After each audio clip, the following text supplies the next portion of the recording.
একবার এক বড়লোক রাস্তাতে যাইতেছিল, প্রচুর ঠান্ডা।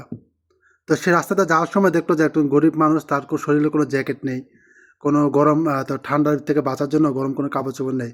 তো সে লোকটা থামলো, থেমে জিজ্ঞাসা করলো, কি রে ভাই, তোর কি নাই, জ্যাকেট বা চাদর নাই? লোকটা বললো না। তো তুই থাক, আমি যাই তোমার জন্য এই জ্যাকেট অথবা চাদর নিয়ে আসি। তো সে বড় লোক, সে কথা দিয়ে চলে গেল।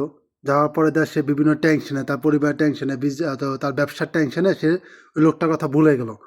ভুলে যাওয়ার পরে ঘুমের থেকে যখন সকালবেলা উঠছে, তখন হঠাৎ করে মনে পড়ছে যে সে তাকে একজনের কথা দিছিল, তাকে চাদর বা দিয়ে আসবে, জ্যাকেট দিয়ে আসবে।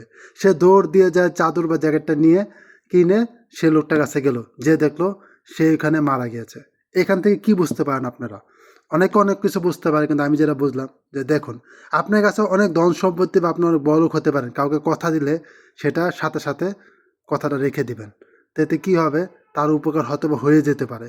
কিন্তু সে গরিবের থেকে শিক্ষা নেওয়া উচিত যে কারো প্রতি এতটাই আসক্ত হওয়া দরকার নেই, বা এতটা ভরসা করা দরকার নেই যে সে তার নিজের জীবনটাই দিয়ে দেয়। কি বলো বন্ধুরা? গল্পটা কেমন লাগলো অবশ্যই জানিয়ে যাবে।